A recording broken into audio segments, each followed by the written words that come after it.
Hello guys, welcome to Thedz TV. So today we will be talking about the legal classification of physical injuries.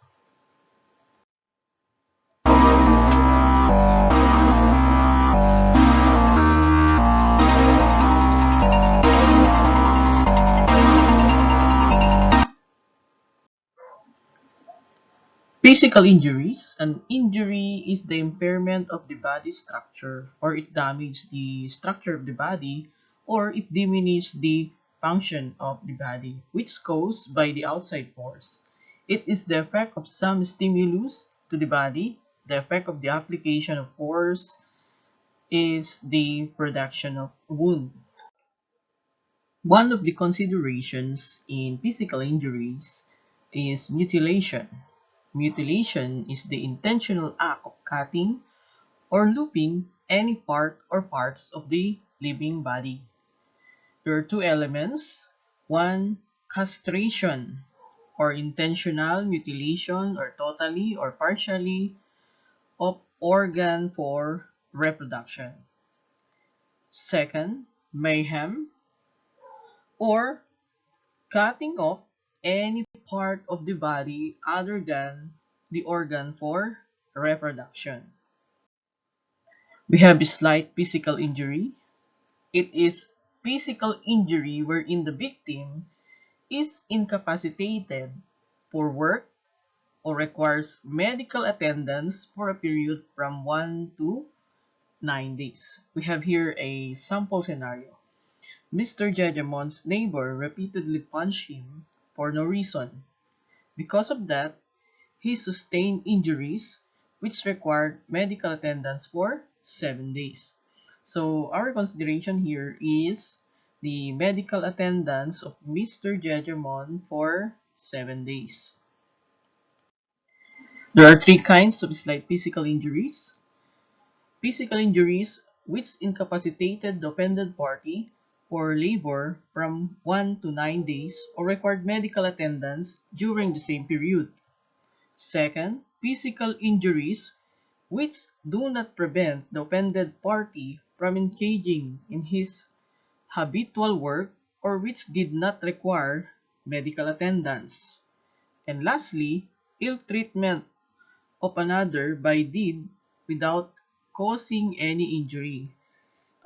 Ill treatment is committed by inflicting of pain although there is no wound. Example is slapping the face of other person or of a person. Take note that any physical violence which does not produce injury like slapping of face of offended party without causing dishonor is slightly injury. Less serious physical injury, a physical injury wherein the offended party is incapacitated for work or require medical attendance for 10 days or more but not more than 30 days. We have here a sample scenario. Miss B attacked Miss C during a religious congregation.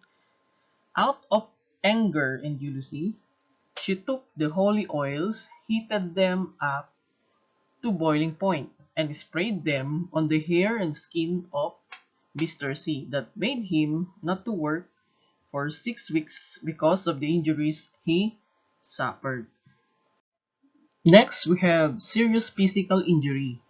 It is an injury wherein victim becomes ill or incapacitated for the performance of his usual work for more than 9 days. The injury caused deformity, loss of any member of his body, and loss the use thereof. So we have sample scenario.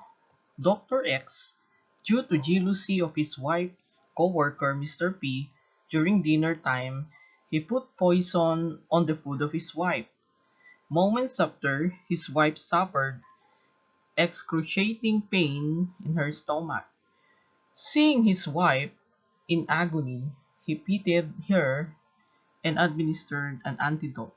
Thus, his wife did not die. So, the crime here is serious physical injury. For instance, that uh, the intent to kill is proven in this particular scenario, the case would be frustrated murder. Administering injurious substances or beverages. Pag sinabi natin injurious substances or beverages, ang mga example nito, acid or any poisonous substances. There are three elements: that the person inflicted upon another person any serious physical injury, that it was done by knowingly administering to him any injurious substances or beverages, or by taking advantage of his weakness of mind or credulity or being innocent. Third, he had no intent to kill. Okay, one of the example, yung sasabuyan mo ng asido, yung, for example, yung face ng isang tao, yung mukha ng isang tao. Or, kay paglalagay ng nakakalason na chemical or substance sa pagkain ng isang tao. So, thank you again for watching my video. If you have question, you can comment down below, okay, for me to answer in the best of my ability. Okay, thank you so much. See you again on my next video.